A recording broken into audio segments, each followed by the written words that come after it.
Hello, my name is Brandon Faulkner. I'm an intern for Village Core, and today we'll be discussing kind of how to find work after 50 with our guest today here. Thank you, Kim, for being here today. Happy to be here. Thank you for inviting me. Yes. Now, if you want to check out other things like this meeting, you can go to villagecore.org and find out more information about other events, as well as other tech topic events as well, where I cover a different variety of things that are happening in the tech world or kind of websites to go over.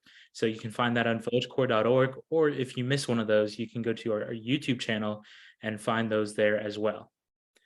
So let's jump into how to find work after 50. So, Kim, I first wanted to ask you to kind of tell us a little bit about yourself and your experience finding work after 50. Sure. The first thing I would say is I've had about 3 different careers in my life. I consider myself in sort of the third chapter. And I started out originally as an actress and stand-up comic, believe it or not. And then after business school, ended up going to work as a management consultant, and that morphed into healthcare IT, where I spent about 27 years.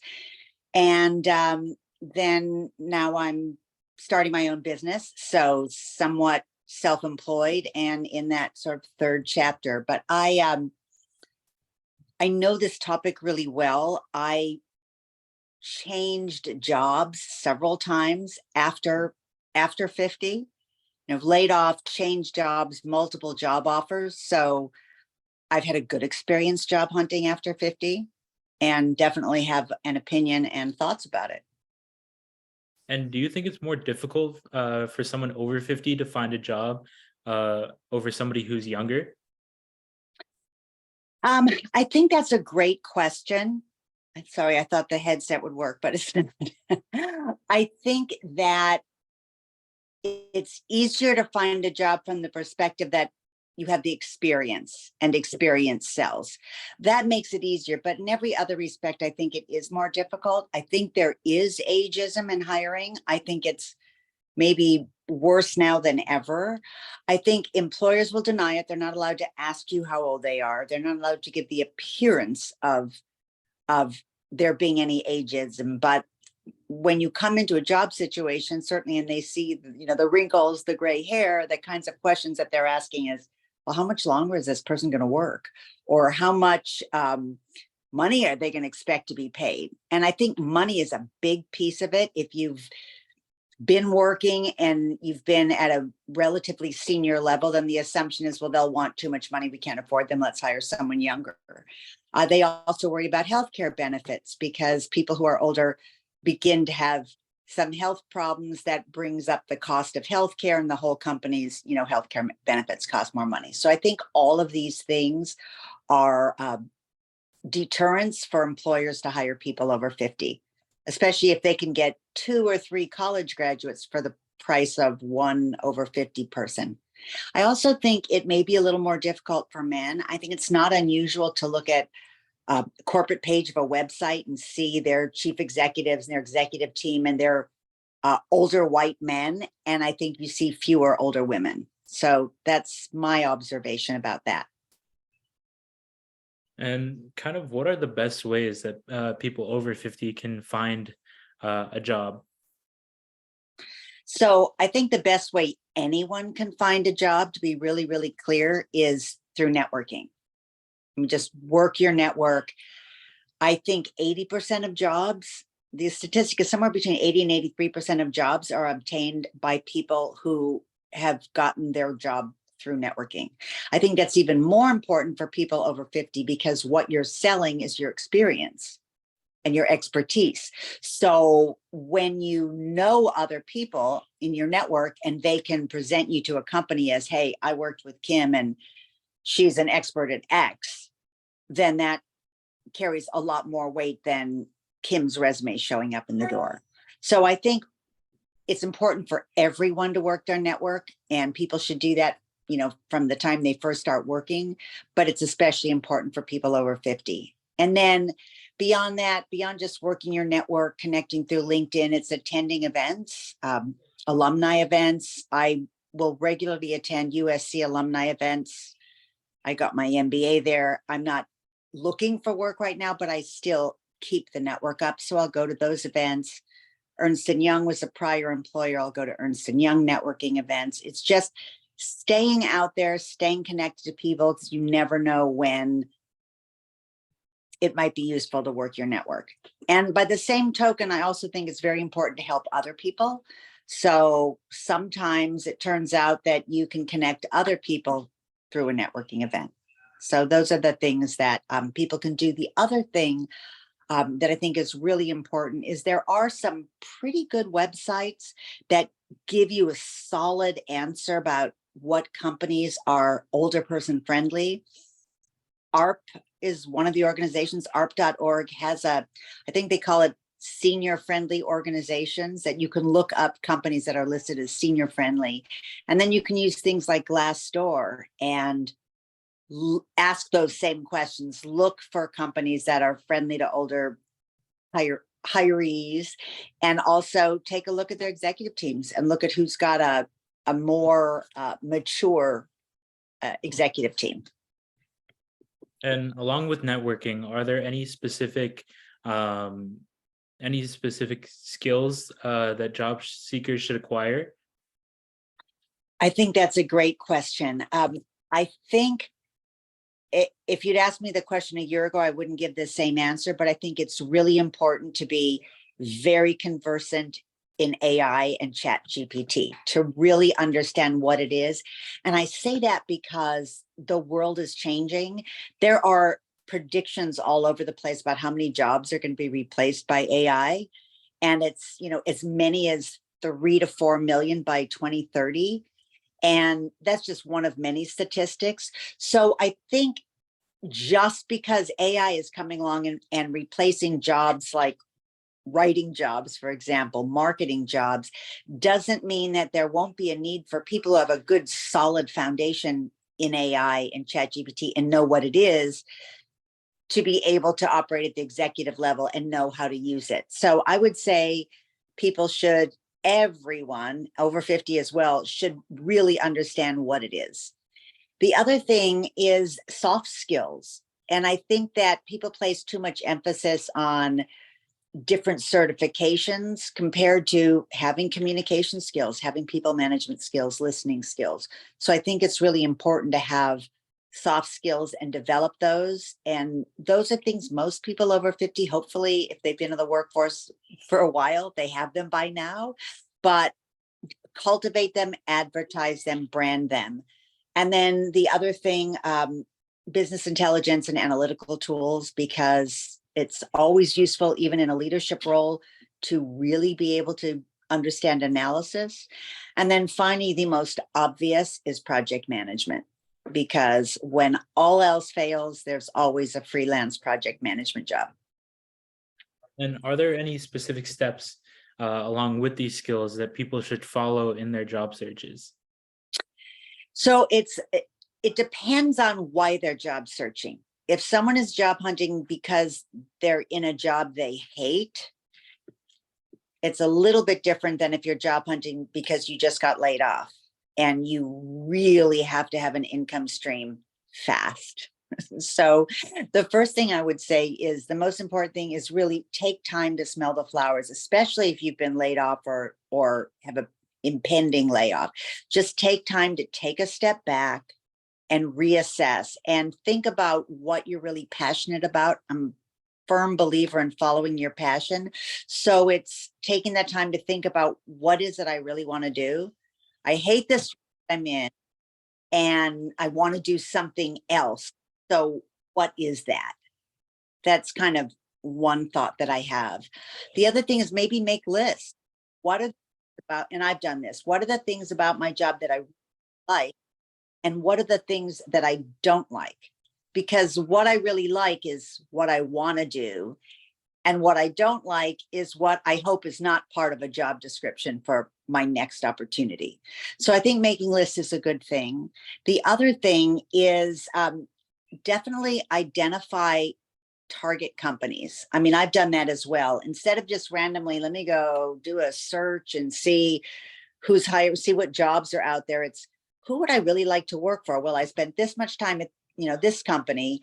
The next company I want to work for is Nestle. And then I'm going to go find out everything I want to know about Nestle, figure out who I know who works there, strengths, weaknesses. So target specific companies, and then I can start working my network. So you target the companies, work your network, see who you know who works at those companies. Absolutely do not be afraid to ask for help. And I say that because people have called me when they've been interested in a company that I work for, and they want to know, do you tell me about Kaiser Permanente? I used to get calls all the time when I worked for Kaiser. And I would take the calls and I'd say, here's, what I can tell you, pros and cons, and maybe assist someone in connecting to someone who might be hiring. And eventually you hope that pays back. You're paying it forward, essentially. I think the other thing that's really important is to keep the resume updated. And a resume should be results focused, not I did this, I did, and everyone knows this, I hope, but not just here's what I did, but here's what I accomplished. So these are the 30% reduction in overhead, 50% reduction in cycle time, whatever it is, whatever increase you've made, or increase revenues by X. I think that type of accomplishment needs to be on a resume. And I think it's always good to do mock interviews, practice interviewing, call up. And I've done this, called up friends and said, got this interview on Friday. Can you, pretend you're the interviewer and interview me on Wednesday? And then get the feedback. So it's always good to do mock interviews. There are actually AI tools that let people do that. There's one called Yoodli. It's Yoodli. I've not used it, but I've seen demos of it, where it lets you do a mock interview and gives you the ability to see yourself on video and gives you that feedback. So use a tool like that. And the last thing about resumes is ensure they're in an ATS format. I think ATS is the automated tracking system, which makes it readable, which feeds into recruiter systems better. So make sure it's ATS formatted, which means you can have it slick and pretty and have, one of those one-page graphics, but that's not going to feed into the system. So make sure it's readable. And what are some key differentiators job seekers over 50 should stress to differentiate themselves while seeking a job? So depending on whether they have been at one company for a long time, stress longevity, stress growing with the company, which I think people are going to appreciate the loyalty, that someone who's been at a company for a while is the type of person who's going to stick around. They're not a job hopper. So I think stressing that if it's relevant, definitely stressing experience, because that is what we're selling at 50. We're selling our experience. That's almost all we have to sell, that and our accomplishments. So I've done X, Y, and Z. I've accomplished this. I've, improved operations. I've developed strategy, whatever it is you've done, sell that experience. And I also think in this day and age, customer relationship management is a really important skill, and it's an in-demand skill. So if your job in any way involved managing customers, whether it was sales or internal customers, stress that customer relationship management, business relationship management. But I think it's important to stress comfort with change, because the biggest fear people have about someone older is, well, they're set in their ways. They're not going to be adaptable. So really stress your comfort with change, your ability to flex, the stability, as I said. And then I think one of the advantages, which in a weird way is ageist, but one of the advantages that people who are older have is, generally speaking, they don't have those child type family commitments that take them away from work. They don't have to, take the kids to doctor's appointments and after school events and things like that. You can't really talk about that. I mean, in a job interview, because it's just like someone asking you your age, but somehow the idea that you don't have other obligations that are taking you away from the job. And then I would say anything that makes you unique. If there's something, I mean, the fact that I did stand-up comedy, I wouldn't expect anyone to hire me because I, maybe once was funny, but I think that that sort of thing is something that I might let it slip into a conversation, because people go, wow, someone with a sense of humor. because everything can use a sense of humor. So if you've got some unique skill, someone's an artist or a writer, I mean, it doesn't hurt to say, you know, I sell my knitting patterns or whatever it might be. And if a job seeker over 50 were to take some time off for personal or health reasons, how can they express that, express their gap? That's a great question. I think it's a little bit the same as when women especially take time off when they have children and they take time off to be with their children. I think it is reasonable to say that you took time off for personal or family, to address personal or family issues. I wouldn't necessarily say health, because you're going to create worry about the things we talked about earlier, healthcare expense, or that, oh, you're just going to be out sick. But if it's, you know, I took time to take care of some, you know, family business, I think that's fine. Or you can even say, you know, I took some time off because I realized I wanted to change careers and I felt I needed some time to regroup and retool. And so during the time that I was off, I got my certification in digital marketing, and I, you know, earned a certificate in brand management, whatever it is, project management. I got my project management professional certification, whatever it is. Use time to retool. Whenever you're not working, you should be doing that, studying, getting educated, learning more, retooling. So I think it's perfectly fine to say, I decided I wanted to take a couple years off and do a career shift and regroup. And so I did XYZ, whatever it is. And with the growing age of technology, um, with the growing age of technology, um, especially with the future, what does somebody looking for a job over 50, what can they expect? Uh, Um, so I think, you know, as I mentioned earlier, I alluded to somewhat, uh, I think the job market is changing. I think work is changing with COVID and the shift to the hybrid workplace. I think expectations are different. I think employees are more demanding about, I only wanted to come into an office 2 days a week. I don't want to travel all the time. So employees have expectations.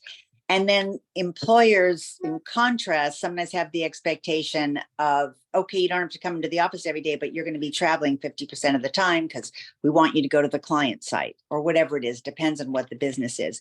So I think that be ready for the fact that it's a hybrid work environment experience. Be also ready for the fact that AI and Chat GPT will be replacing jobs. I don't think any of us knows exactly what that looks like yet. And it's a little bit scary, but stay on top of it.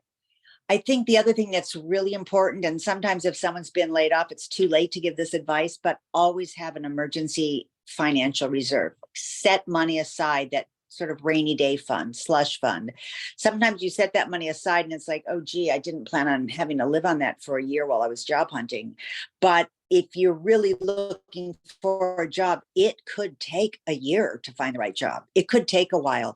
So set money aside for that. Plan for the worst. So I mean, anyone who becomes unemployed, unplanned unemployment, should collect unemployment insurance. We pay into it. It's our, I hate the word entitlement, but if you have the ability to collect unemployment insurance because you're unemployed, you should, because you paid into it and so did your employers.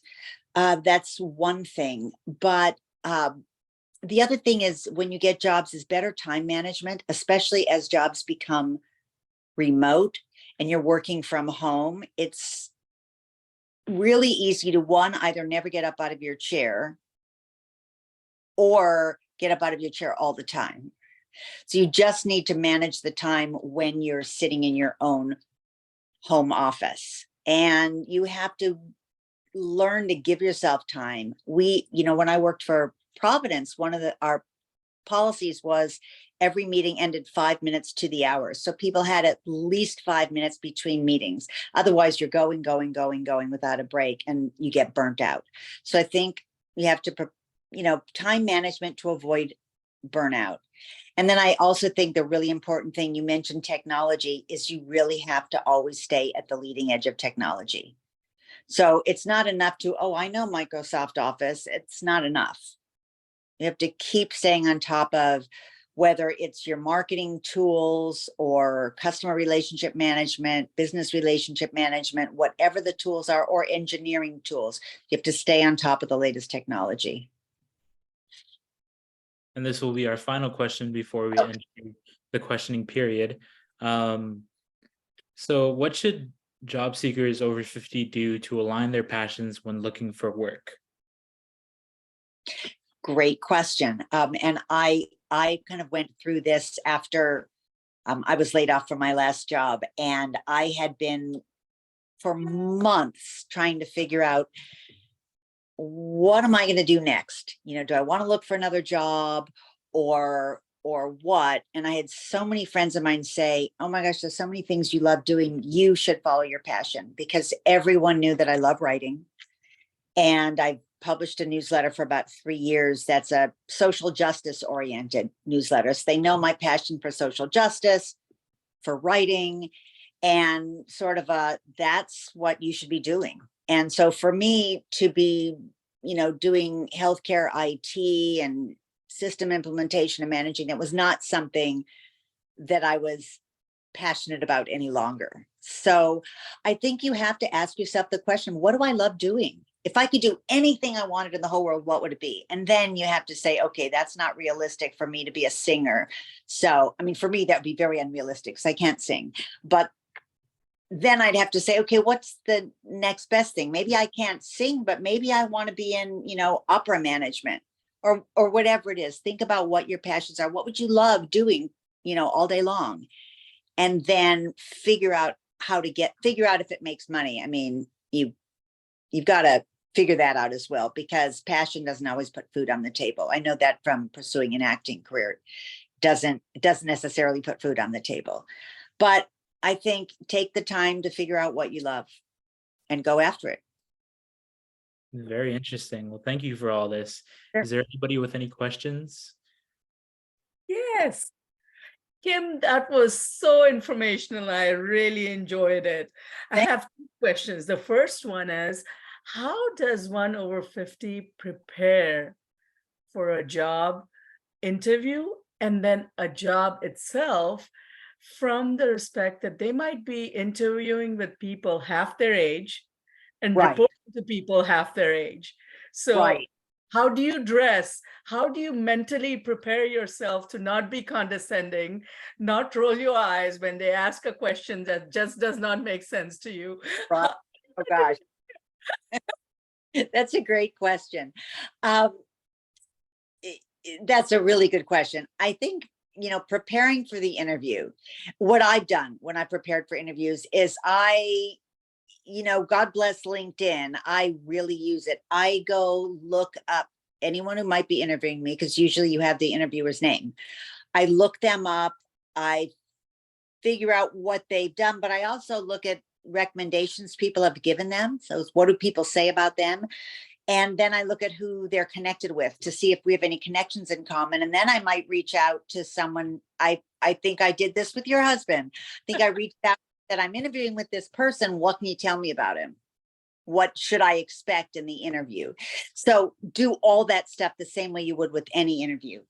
As far as people being younger, I'm not suggesting we should all change our brand, our personal brand or style. But I actually once worked with a stylist. I was like, okay, these like pantsuits and, you know, this Hillary Clinton wardrobe, I need an overhaul. I need to be a little, you know, hipper. And I, the stylist, and, you know, got a bunch of things that were pretty trendy. So I would just look more hip. I'm not saying that people should do that and that can be costly, but kind of be conversant and understand TikTok, Instagram, Facebook, all those things, to be able to be conversant in it. Know that these people interviewing you are probably hanging out on TikTok and Instagram all the time. So it's just understand what you're walking into. It's hard how not to be condescending when you just have to be respectful.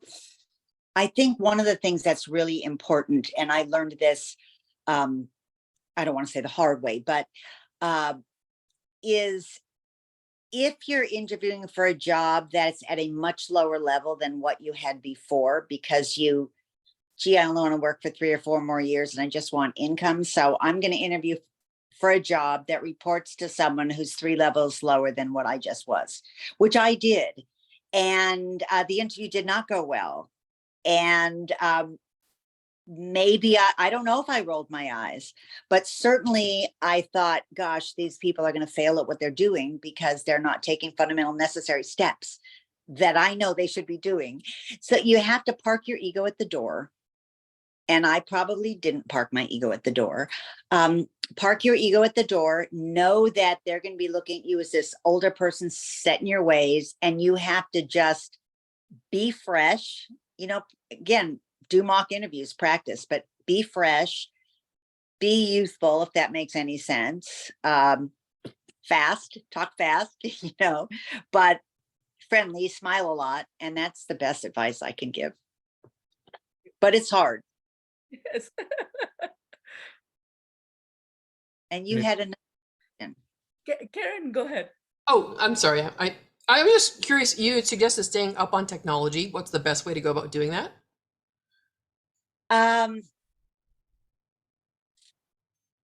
Great question. And let me think about that for a minute. So, first of all, certainly I would say look at job descriptions and look at those requirements Okay. and see what technologies they're requiring. Okay. Read articles, subscribe to newsletters, see what people are talking about. I mean, I get almost everything from the internet, either from LinkedIn, that someone's got a newsletter that they post. I read a lot about AI and Chat GPT. Until I was laid off in October, I didn't know anything about them. And now I know how to use Chat GPT, and I'm playing around with it, and I'm writing things and then editing them, and learning about the different tools. So I would say definitely job descriptions will describe what technologies they want people to know. And then other than that, just research, read the internet, I'm trying to think of what publications to suggest. And I'm having a brain warp at the moment. Quora comes to mind. Quora Digest has some good articles, but there are a lot of technology. In my field with healthcare IT, there's healthcare technology. There are a lot of healthcare technology publications that you can stay up on, but every industry has them. So I'd say industry publications, internet, LinkedIn. Great. Thank you. Sure. All right. I have one comment/question. Social justice. I would love to hear you talk about that, but that topic is so broad. What is your focus area that really gets your passion going? So I'm involved with a local group that is very focused on 2 things: our city council and our schools. And within the schools, our focus is I'm part of a group that just became a not-for-profit, and we do not support book banning. We believe children should be allowed to read, and we have a great affinity for LGBTQ plus students being able to express their identity and feel comfortable in their skin and not be ostracized. So I would say those 2 issues. And then in Manhattan Beach, our very big issue was justice for Black Americans who had been ill-treated at the turn of the century in our town. So we very much fought for apology and reparations. So those are the 3 areas.